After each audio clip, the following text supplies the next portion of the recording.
Hello viewers, welcome to sarkaritel.com and diplomacyindia.com. As you know, India is passing through a brutal second wave of COVID-19. The entire health system has been overwhelmed. It seems to be the crisis of the century. In this hour of extreme distress, the global community has lent a helping hand to India. Today we have a very special guest joining us today, His Excellency Mr.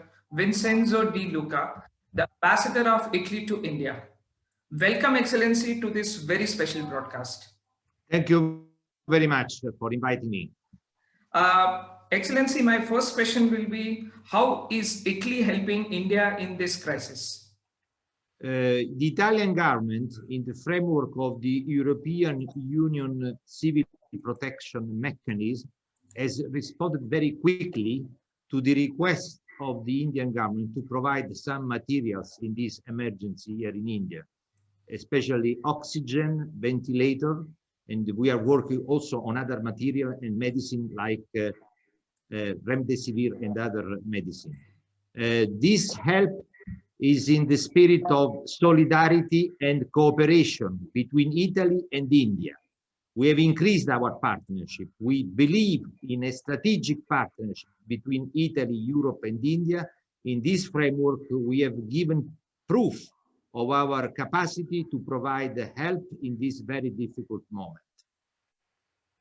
What has been the present support or the aid which you have provided to India? I believe you had one oxygen plant being installed in the state of Uttar Pradesh. Yes, we have sent last week an oxygen production machine that after 48 hours is already working in an hospital in Greater Noida.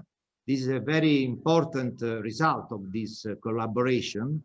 And we have provided oxygen to more than 100 patients permanently and simultaneously. This is a very important help, I think, for this hospital and for India.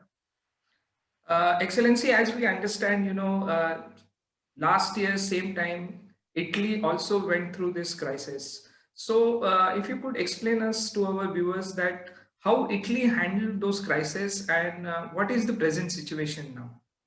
I think we have followed a similar path, Italy and India, in fighting against the pandemic. At the beginning, we introduced the first country in the world after China, a national lockdown, complete lockdown last year. The same was done here in India. After the second wave, we adopted a different strategy that was local lockdown according to the diffusion of the infection. So we had the red zone, yellow zone, and orange zone. So it depends on the extension of the infection, the measures adopted. Here also in India now, in this second wave, we have seen local lockdown in Maharashtra first, then now in Delhi, in other states. And I think it's a reasonable way to address this difficult situation, because it's not easy to have a second national lockdown and also, let's say, compromise the production and also the supply of food and other material all over the country. So the important thing is to be able to face this emergency. And now in India, the priority is have a sufficient supply of oxygen and some materials and medicine that are necessary in beds to assist and to treat the patients that are in difficult situation. So I think also India will overcome this second wave with these measures and with the international solidarity. Of course, this year we have another important instrument, that is vaccination. Vaccination is fundamental to prevent, contain the pandemic. And in Italy, we have speed up the process of vaccination. We have vaccinated almost 30 million people. And in India also, there is an acceleration in the vaccination campaign. Now in India also, over 18, all the citizens can have access to vaccine. Of course, it depends also on the availability of the doses of vaccine. And the same also in Italy, because at the beginning we had some problem in the procurement of doses for the vaccination. But now the situation in Italy is much better. and we are increasing the number and the speed of vaccination. So if we talk about the percentage of population which has got vaccinated, what are the numbers? We are with the first dose between 30 and 40% of the people, but we are planning to vaccinate all the population over 18 between the end of August and the beginning of September.